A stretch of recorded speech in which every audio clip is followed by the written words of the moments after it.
बोली बोली छठी मैया की जय।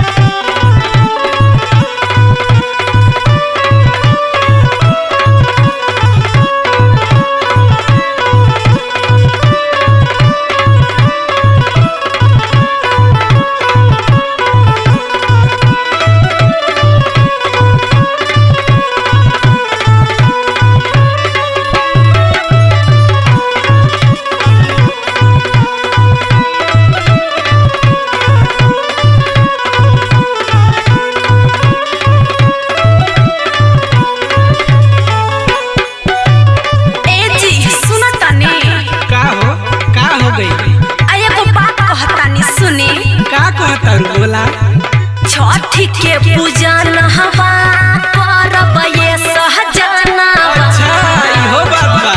हां इहे बात चला ठीक बा। सहजनवा छठी के पूजन हवा करब ये सहजनवा। छठी के पूजन हवा करब ये सहजनवा।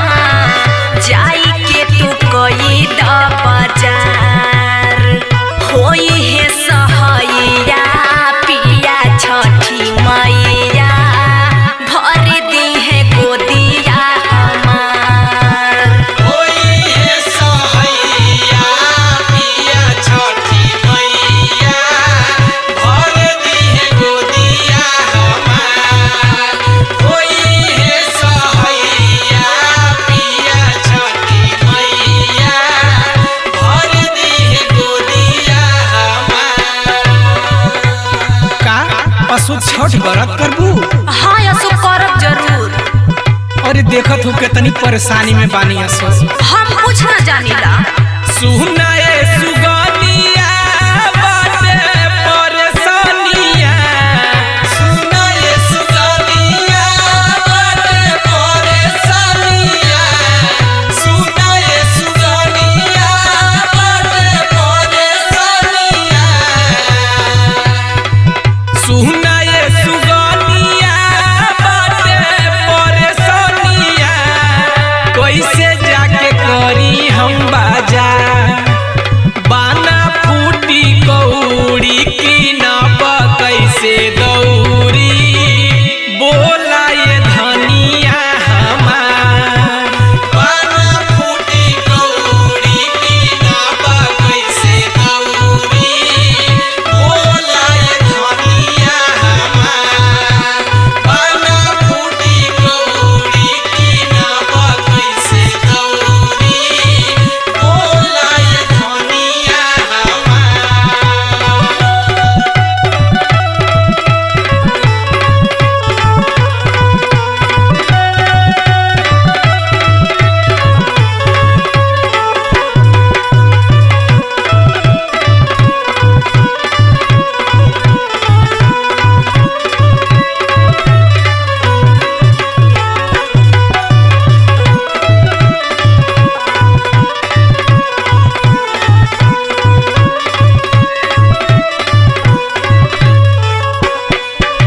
साल भर पर तो त्योहार आवेला तब अनकानी करेनी। अरे बड़ी दिक्कत है, तू हमरे बात के समझत ना हो। तो सत्यवान भैया से कर्जा ले ली। कवनो रुपैया लगाई के ये सैया फल पियरी साड़ी लाई दो पान के पतैया। फल पियरी साड़ी लैदा पान के पतैया। फल पियरी साड़ी लैदा पान के पतैया। कवनो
दीपक भैया से या करण से जाके अब्बा उधार लेके आवत है। हाँ कैसा हूँ मैनेज कर दी। चला भाई ठीक बा, मैनेज तो करही के पड़ी। पहले सुना तू हमार बात। बोली साच कहतारू धनी बानी हम लाचारी हो, जाके